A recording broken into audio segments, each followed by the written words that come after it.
guys, I'm just presenting my book Provocation on missing math, a number mystery. And today I'm just gonna go through the book and some of the read alouds that I have made for the book. So in this book, it's basically about a group of characters that all of a sudden one day the numbers have gone missing, and through the book they have to search why exactly they're gone and how they can bring it back. And basically they get an investigator, they all come together to try to find the number, and in the end they do find the number. That's an overview of what the game is the book is actually about.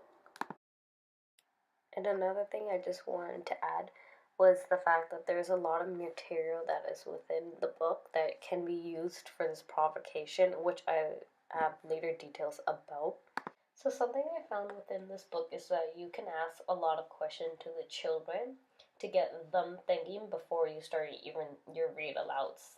Some questions that I thought about was, what would you do if the numbers disappeared, just to make it more personalized to them when what they believe could have happened, and that's when they can start saying that, oh, I predict this happened, or I believe this happened, I think this happened. Another question that can happen is just, what do you think the animals need to do to get the numbers back? And that's another thinking they have to do, such as where the animals have to go, what they have to do in order to get the numbers back. And another question I thought is, what do you predict?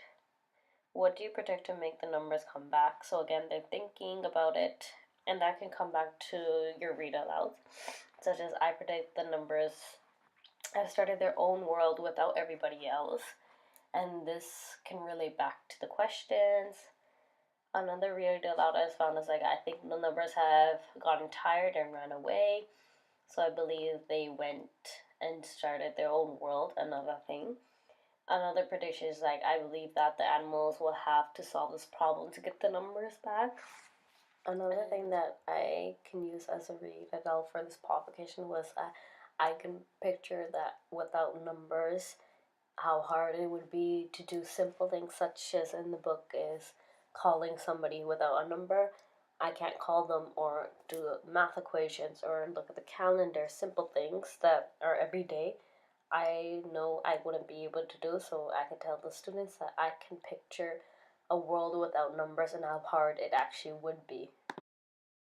Moving on, for materials that could be used within this provocation is having a clock, money, measuring tape, calendar, phone, and other materials that have everyday, like such as road signs that would have numbers on it.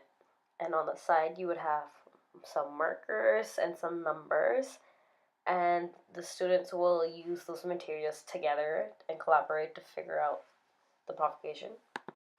So this is a picture of how the setup would be for the students or the provocation. The provocation will be located within the math center, so with other math materials for the students to use.